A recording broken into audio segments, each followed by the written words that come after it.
নমস্কার বন্ধুরা, how to cooking এ সবাইকে স্বাগত। আজ আমি মশলা ইডলির রেসিপি তোমাদের সঙ্গে শেয়ার করব।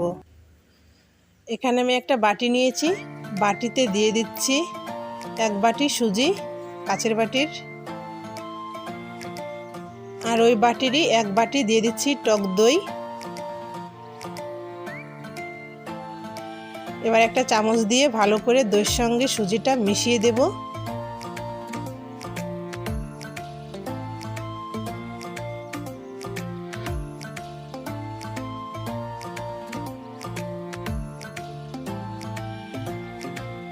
এবার আমি ওই বাটিটা ধুয়ে একটু জল দিচ্ছি,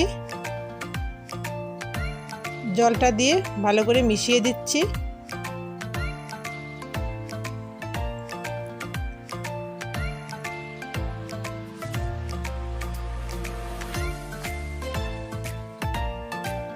এইভাবে মিশিয়ে আমি 10 থেকে 15 মিনিট ঢেকে রাখবো।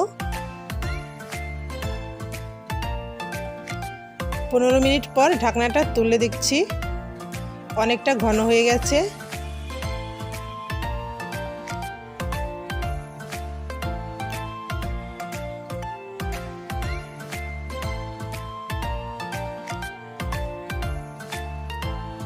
এবার আমি দিয়ে দিচ্ছি লবণ,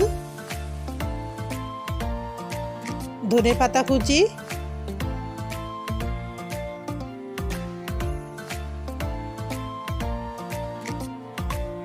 কাঁচা লঙ্কা কুচি, আর দিচ্ছি জল। আমি এখানে কোনো সোডা দেব না, সোডা ছাড়া ইডলিটা বানাবো।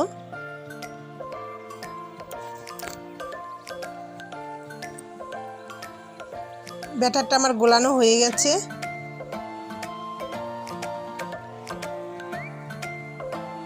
এবার আমি এরকম স্টিলের ছোট ছোট বাটি নিয়েছি, এই বাটিগুলোতে আমি ইডলি বানাবো। প্রথমে আমি এই বাটিতে দিয়ে দেব সাদা তেল।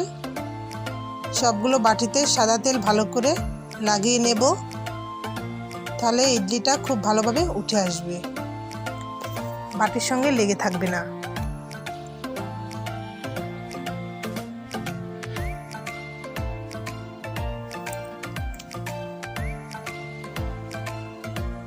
সবগুলো বাটিতে আমার তেল লাগানো হয়ে গেছে। এবার আমি এই সুজির ব্যাটারটা দিয়ে দেব, 1 চামচ করে দিয়ে দিচ্ছি।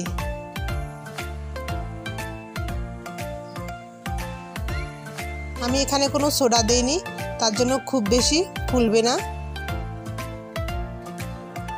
সোডা দিলে খুব ভালোভাবে ফুলে ওঠে।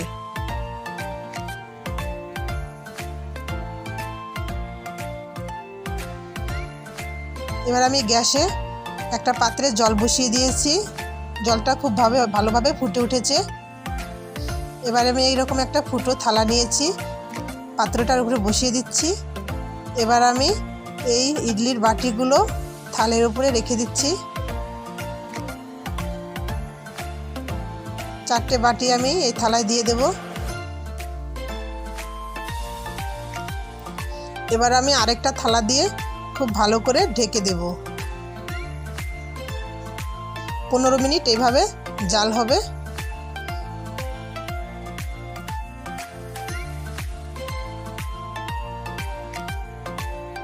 15 মিনিট হয়ে গেছে। এবার আমি ঢাকনাটা তুলে নিচ্ছি।